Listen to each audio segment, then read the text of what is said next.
गुरुर्ब्रह्मा गुरुर्विष्णु गुरुर्देव महेश्वरा गुरु ही साक्षात् परब्रह्म तस्मै श्री गुरुवे नमः। ध्यानमूलं गुरुमूर्ति पूजामूलं गुरुपदं मंत्रमूलं गुरुवाक्यं मोक्षमूलं गुरुकृपा अखण्डमण्डलाकारं व्याप्तेन चराचरं तत्पदं तदर्थं तस्मै श्री गुरुवे नमः। बोल श्री सद्गुरुदेव भगवान की, बोलो श्री अज्ञा महाराज की, बोलो श्री परमानंदपुरी महाराज की, बोलो श्री नंगली निवासी भगवान की, बोलो श्री परमहंस दयाल जी महाराज की। प्यारे सज्जन, आज हम सब एकत्रित हुए हैं, जो ऐसा बड़ा सौभाग्य है जिसके एकत्रित होकर के आज हम सत्संग का श्रवण कर रहे हैं।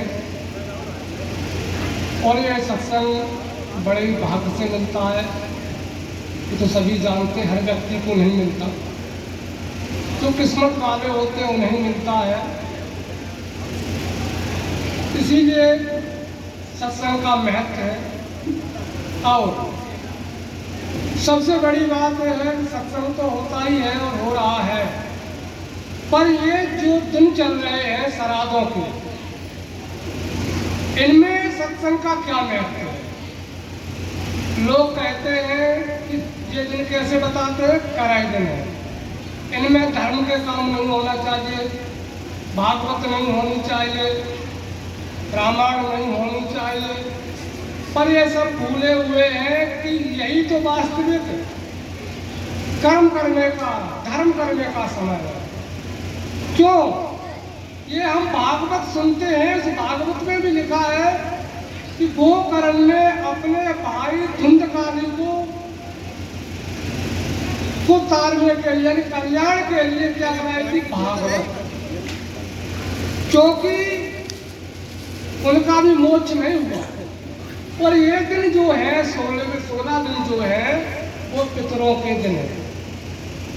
और जब हम ऐसे दिनों में हम कार्य करते हैं धर्म का, यानी हम सत्संग तो भागवत से भी बड़ा है, जबकि भागवत का नाम लिखा गया है 4 अक्षर मिला करके एक शब्द बना कि भागवत, जबकि इनके अर्थ अलग अलग किए जाए तो इसका मतलब है भक्ति, ज्ञान, वैराग्य और त्याग। इन 4 अक्षरों को मिला करके ही एक भागवत शब्द है। तो जब गोकर्ण ने अपने भाई को, यानी इस नरक से निकालने के लिए एक भागवत का रूप दिया था, इस सत्संग का कि भागवत है 7 दिन कराई थी। और यहाँ हम वही अपने पितरों को कल्याण के लिए हम क्या कर रहे हैं? सत्संग करा रहे हैं। तो सत्संग से बढ़कर तो यहाँ तक कहा गया है कि तात स्वर्ग अपवर्ग सुख धरा तुरा एक अंग तूल नताए सकल मिल जो सुख लव सकता। यानी स्वर्ग का सुख और मोक्ष का सुख दोनों को यदि हम एक तराजू के पलड़े में रख दें तब भी हल्का हो जाएगा। किससे? कि क्षण भर का जो सत्संग का सुख है उससे। तो सत्संग का महत्व तो भागवत से ही बड़ा है। तो ये तो समझ लो इतना बड़ा सौभाग्य है कि जो अपने पूर्वजों के लिए हम ऐसा धर्म का कार्य कर रहे हैं जिससे उनका उद्धार हो सके। अब हम लोगों के, संतों के सामने में जब हम आए हैं या हम कुछ सुनने आए हैं, इससे हमारा क्या मतलब? ये तो इन्होंने किसके लिए किया? अपने पूर्वजों के लिए। पर जो हम सब बैठे हैं इनसे, इनका क्या मतलब? इनका क्या मिलेगा? हम लोग क्यों आए तुम लोग सुनने के लिए? इसका मतलब है कि यहाँ जब हम आएंगे तो हमको यहाँ किसकी बात बताई जाएगी? सिर्फ और सिर्फ कल्याण। ऐसी युक्ति बताई जाती है जिस युक्ति के आधार पर हम चल करके अपना हम कल्याण कर सकें। कहा गया है कि शब्द बिना आंधरी कहो कहाँ को जाए, द्वार न पावे शब्द का जो फिर भटका था। यानी शब्द एक ऐसा है जिसका रूप परमात्मा का दिया है, ईश्वर का रूप है, यानी उसके बिना हम क्या है, शब्द बिना सुते आंधरी। हमारी सुरती जो है वो कैसी अज्ञान है, अंधेरे में भटक रही है, उसके पास कुछ नहीं है, बार बार जन्म लिए मरता है व्यक्ति, 84 में जाता है, कई प्रकार के संकटों का सामना करता है। लोग कहते हैं हम बड़े ही हम धर्म कर रहे हैं, हम दिन भर पूजा करते हैं, पाठ हमारे घर में होता है, गीता का पाठ होता है, रामायण का होता है, भागवत की कराते हैं, और हम कितने कितने व्रत भी रहते हैं, फिर भी हम दुखी पे दुखी हैं। इसका क्या कारण है? इसका कारण है कि हमने वास्तविक जो पूजा है उसको जाना ही। क्योंकि भगवान कहते हैं कि जो व्यक्ति भूतों की पूजा करता है मैं भूतों से जोड़ता हूँ, पितरों की पूजा करता है मैं पितरों से जोड़ता हूँ, देवी देवताओं की पूजा करता हूँ देवी देवताओं से जोड़ देता हूँ। पर ये सब पूजना अज्ञानता। वेदों में नाना प्रकार की यज्ञ लिखी हुई है, यज्ञ करना भी अज्ञानता बताता है। क्योंकि भगवान कृष्ण कहते हैं यज्ञ करना है तो आत्मज्ञान रूपी यज्ञ कर, जिससे तुम्हारे संस्कार जल करके ऐसे भस्म हो जाएंगे जैसे कि प्रज्वलित अग्नि लकड़ी को जलाकर भस्म कर दे।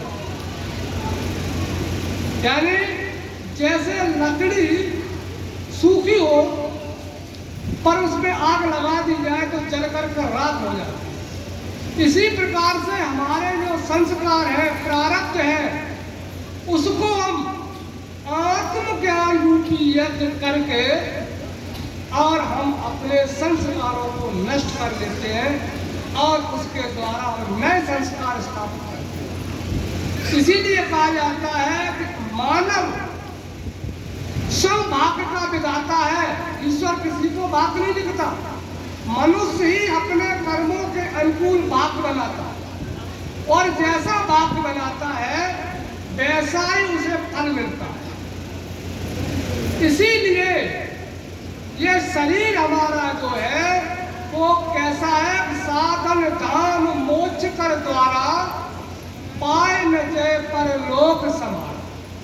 यानी ये कैसा है, साधन का धाम है शरीर हमारा, जिसके द्वारा हम साधना करके अपना मोक्ष कर सके, पर लोक संवार सके।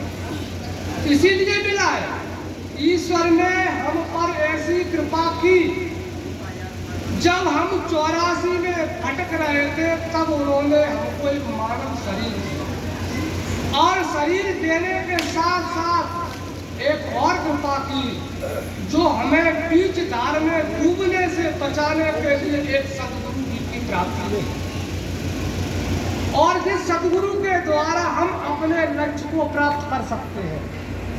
क्योंकि सदगुरु हम साधारण मानते हैं, मगर सदगुरु साधारण नहीं होता है। सदगुरु रामायण में लिखा है कि नाम रूप दो ईश उपाधि, अखत अनाथ सुसामंत साधे, को बड़ छोट कहत अपराधी, सुन गुण भेद समझिए साधु। यानी नाम रूप और रूप रूपी ईश्वर की यहाँ 2 उपाधि बताई। यानी नाम रूपी ईश्वर का बोध कौन कराता है, रूप रूपी ही ईश्वर कराता है। क्योंकि रूप रूपी ईश्वर न हो तो नाम रूपी का कौन बोध कराएगा। इसलिए बर्फ और जल, जबकि जल से ही बर्फ बनती है, ऐसे ही ईश्वरीय तत्व से ही सदगुरु की उत्पत्ति यानी प्राप्ति होती है। इन दोनों में कोई फर्क नहीं। फर्क है ईश्वर को हम मानते हैं निराकार को, और सदगुरु होता है साकार। यही केवल अंतर है। और दूसरा कोई अंतर नहीं। पर इस बात का भी ध्यान रखें कि सतगुरु वही होता है जो हमें वास्तविकता का बोध कराए। सभी लोग जानते हैं कि ईश्वर एक है और ईश्वर को जानने का मार्ग भी एक ही है, दूसरा नहीं। हम कुछ भी रूप से कहीं भी कितने भी आडंबर कर ले पर उससे ईश्वर प्राप्त नहीं हो सकता, क्योंकि जितने भी पैगंबर हुए हैं उन्होंने अपनी अपनी भाषाओं में नाम तो चेंज किए हैं पर रास्ता चेंज नहीं कर पाए। जैसे कि हम आध्यात्मिक ज्ञान में 4 प्रकार की मुक्ति का ज्ञान होता है। तो जैसे अपने धर्म ग्रंथ में लिखा है सायुज्य मुक्ति, सामीप मुक्ति, सारूप मुक्ति, सालोक मुक्ति, पर इसी को हम इसने जैन धर्म वालों ने अपनी भाषा में परिवर्तन किया। तो कैसा किया? सम्यक ज्ञान, सम्यक चरित्र, सम्यक नेत्र और सम्यक दर्शन, चीज एक ही है। इसी को मुसलमान ने भी अपनी भाषा में जब चेंज किया तो क्या किया? अनहलक नाम, तस्मुद्दीन बसीयत, नूरे लाई चांदना और गहरी आवाज। और इसी को जब ईसा मसीह ने अपना ईसाई धर्म स्थापित किया तो उन्होंने भी अपनी भाषा में नाम रखा, रास्ता नहीं बदला। उन्होंने कहा secret is heritage name, God is divine life, God is heaven और गॉड इज थर्ड आई। केवल भाषा चेंज की और कुछ नहीं किया।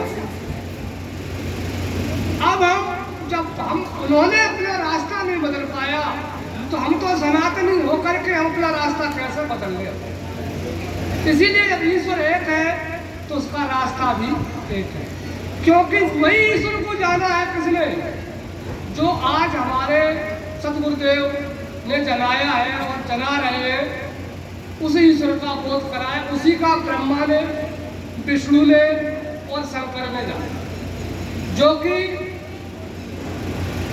गीता के प्रथम अध्याय के महात्म में लिखा हुआ है कि एक बार भगवान विष्णु अपनी शयनशैया पर लेटे हुए थे तो लक्ष्मी ने देखा कि हम उनकी सेवा करते हैं और प्रभु जब देखो तब सोते रहते हैं, जबकि ये तो समर्थ है, सर्वज्ञ है और फिर भी उदासीन अवस्था में रहते हैं। इसका कारण क्या है? तो लक्ष्मी ने पूछ दिया प्रभु इसका मतलब तो बता दो मुझे। उन्होंने कहा भगवान विष्णु ने, हे देवी मैं सोता नहीं हूं, मैं अपने अपतत्व का अपनी अंतर्दृष्टि के द्वारा उस तेज महेश्वर का साक्षात्कार करता हूं जिसका योगी जनों ने योग साधना करके अपने हृदय में उस परम तत्व का दर्शन किया। और तत्ववेताओं ने वेदों में उस सार तत्व को जो लिखा है, निश्चित किया है, जो अखंड है, अविनाशी है, अद्वैत है, अभेद है, जो प्रकाश रूप है, ज्ञान है। हे देवी मैं उसी का अनुसरण करता हूँ जिसके कारण हम तुम्हें सोते हुए प्रतीत होते हैं। जैसे रामायण में भी लिखा है कि परम प्रकाश रूप दिल राती ना कछु चाहे या कृतवाती, यानी वही परम प्रकाश का भगवान विष्णु साक्षात्कार कर रहे थे। तब लक्ष्मी ने पूछा प्रभु ये बताओ हम तो आपको ही सब कुछ समझ रहे थे, क्या इससे मतलब ये निकला कि आपसे भी कोई हटकर है? यदि है तो फिर तुमने आज तक मुझे बताया तो? भगवान विष्णु कहते हैं देवी हमसे हटकर है, वह परमात्मा है, अविनाशी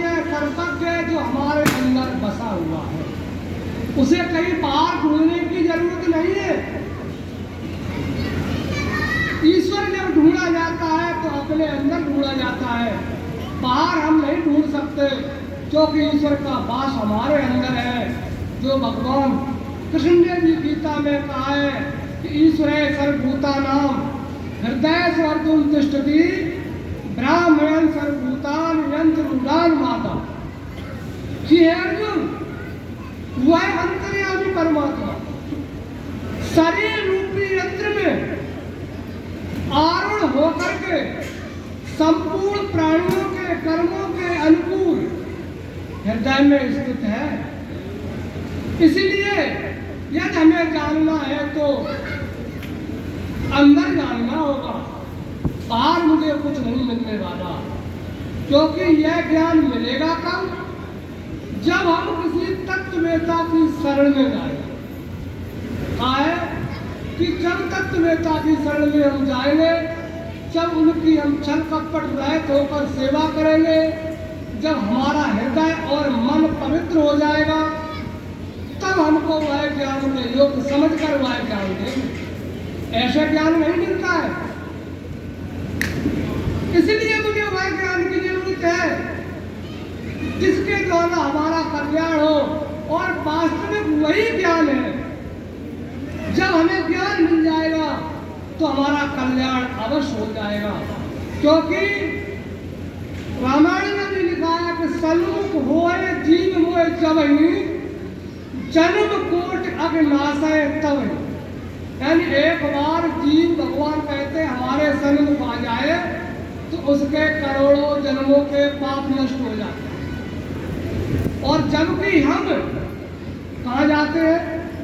डेली मंदिरों में जा रहे हैं, डेली हम व्रत रह रहे हैं, डेली हम पाठ कर रहे हैं, फिर भी हमारा कोई पाप नष्ट नहीं।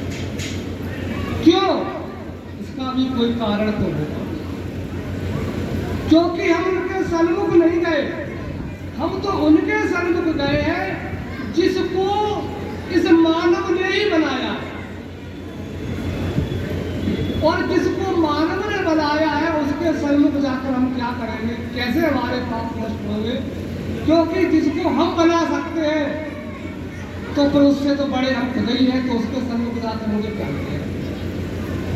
पर जिसने हमको बनाया है तो जाना तो हमें उसके सन्मुख होगा। और वह कब जा सकते हैं हम? जब हम जा सकते हैं जब हम उस नाम का बोध हो जाएगा। लोग कहते हैं कि आजकल तो बड़ा सरल है, क्या कि नाम जपो कल्याण है, कलयुग केवल नाम आधारा, सुमिर सुमिर नर उतरे पारा। ये कहना बड़ा सरल हो गया, पर इस बात का अभी तक बोध नहीं हुआ कि नाम है क्या। नाम क्या है और नाम किसे कहते हैं? नाम का जाप तो भगवान राम ने भी किया था, उस नाम का जाप हनुमान ने भी किया था, उसी नाम का जाप शंकर ने भी किया है। और उसी नाम का जाप जब हम करेंगे तभी हमारा कल्याण होगा। और जब तक हम भटके रहेंगे, इधर उधर घूमते रहेंगे, तब तक कल्याण होने वाला। एक और तर्क आता है, सबके सामने आता होगा कि वाल्मीकि तो उल्टा नाम जपने से ही उनका कल्याण हो गया। कहा है कि उल्टा नाम जपा जग जाना, वाल्मीकि भय ब्रह्म समाना। यानी उन्होंने तो मरा मरा कहा। एक बात समझ में नहीं आती, जो मरा कह सकता है तो क्या वो राम नहीं कह सकता? पर यह प्रमाण मिलता है रामायण में कि जो नाम है वह उल्टा जपने से ही सिद्ध होता है। वो नाम कौन सा अभी मैंने बताया था कि जिसका का बोध शंकर ने भी किया है, जपा है, हमको भी कराया है। तो लिखा है कि महामंत्र जो है जपत महेशु, काशी मुक्त हेतु उपदेशु, महिमा चास जान गणरायु, प्रथम पूज्य नाम प्रभाव। अब सुनो नीचे की लाइन आती है कि जान आदि कब नाम प्रतापू और भयो शुद्ध कर उल्टा जाओ, यानी वही नाम है। अब विचार लगाओ, जब वाल्मीकि ने उल्टा नाम जपा कहते मरा मरा का, चलो ये सोचते हैं लोग कि वो तो बहुत बड़ा पापी था, इसलिए उसके मुख से राम नहीं निकला, मरा निकला। क्या शंकर जी पापी थे? तो उन्होंने भी कह दिया है कि उल्टा जपने से ही सिद्ध होता है। इससे सिद्ध हुआ कि नाम कोई और है, और वह नाम इस बाणी का भी विषय नहीं है जो भागवत में प्रमाण साथ लिख रहे हैं। और उद्धव ने जब पूछा था प्रभु से कि प्रभु आप ये कहते हो कि आप चले जाओगे 7वें दिन इस धराधाम को छोड़ करके, तो इससे मतलब ये निकला हम अनाथ हो जाएंगे। तो भगवान कृष्ण कहते हैं नहीं, आप अनाथ नहीं होंगे, जब जब तुम मेरा स्मरण करोगे, मेरा नाम लोगे ना, तब तब हम दौड़ा चला आऊंगा।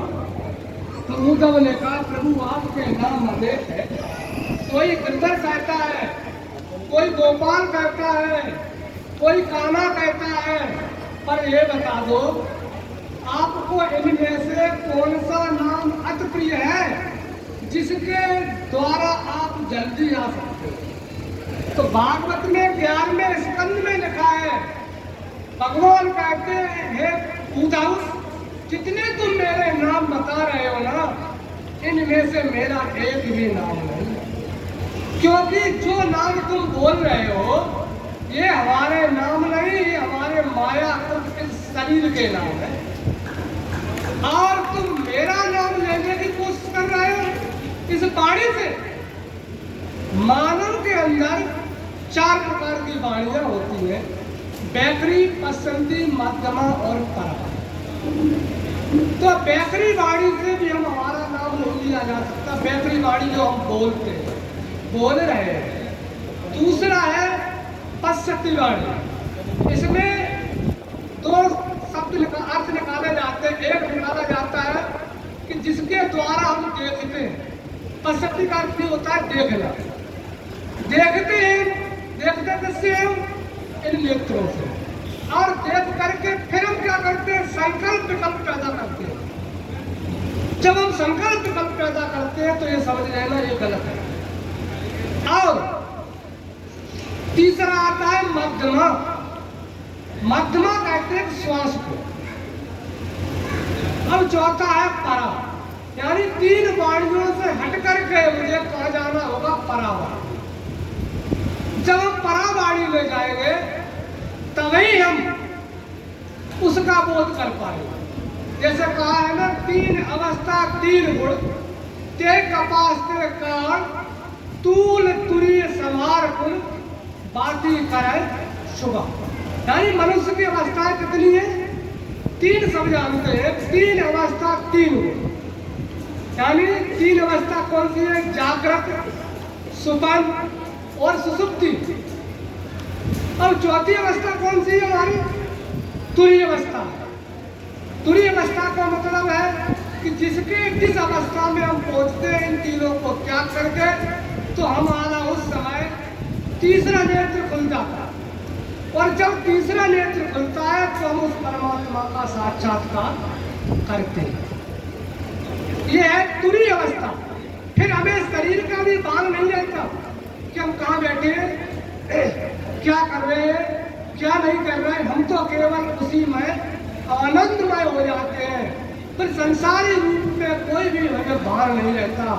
जैसे इसको हम पाने के लिए तैत्तिरीय उपनिषद में भी लिखा है कि एतो वाचो निवृत्तन्ते अप्राप्य मनसा सा आनंदम ब्राह्मण विद्वान न विवेक।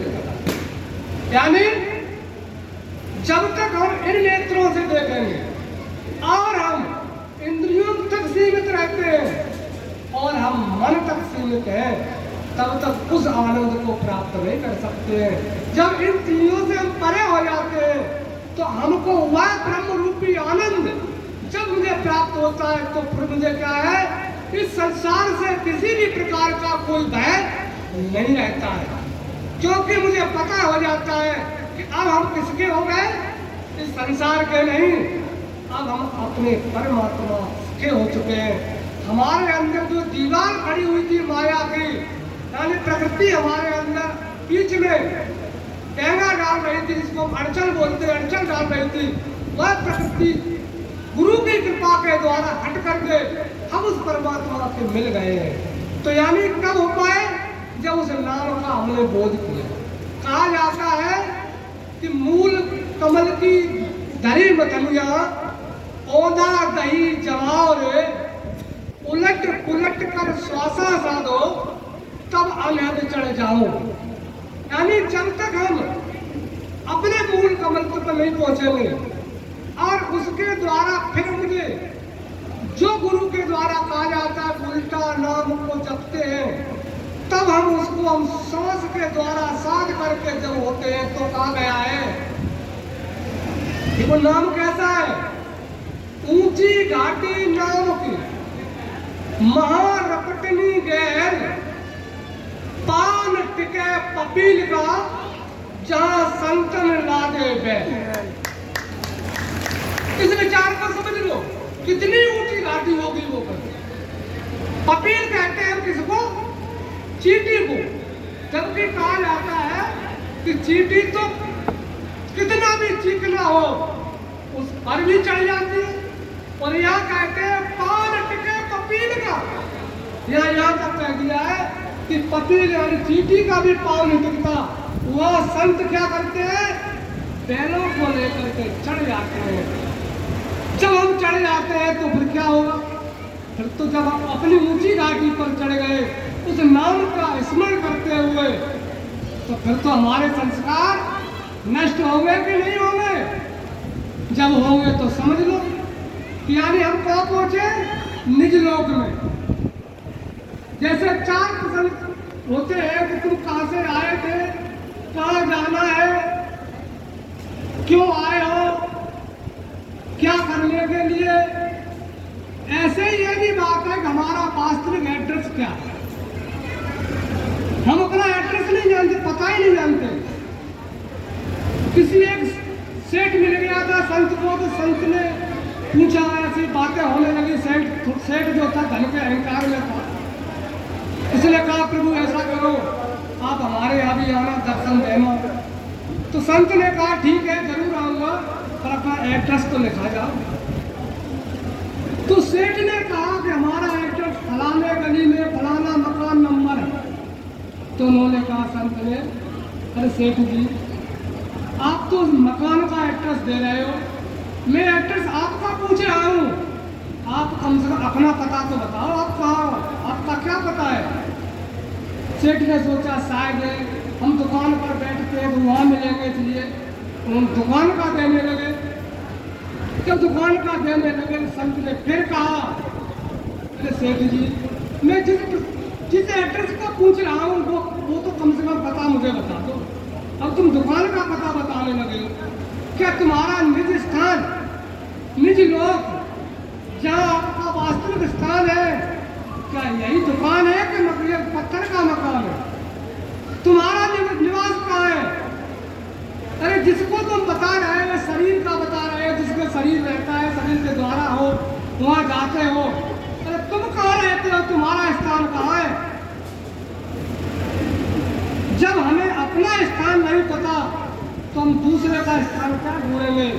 इसीलिए जब तक हम तत्ववेता महापुरुष की शरण में नहीं जाएंगे तब तक हमें उसका बोध नहीं होगा, अपने निवास स्थान का बोध नहीं होगा।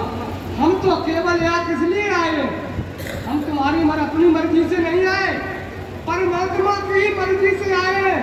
उन्होंने मुझे भेजा है किसके लिए, धन दौलत इकट्ठी करने के लिए नहीं, उन्होंने अपनी कमाई के लिए भेजा है कि कुछ कमाई करके आओ, नाम का स्मरण करके आओ, जन्म मरण से मुक्त होने का मार्ग ले लो संतों के द्वारा, जिसके द्वारा तुम आए हो। क्योंकि जब व्यक्ति घर से बाहर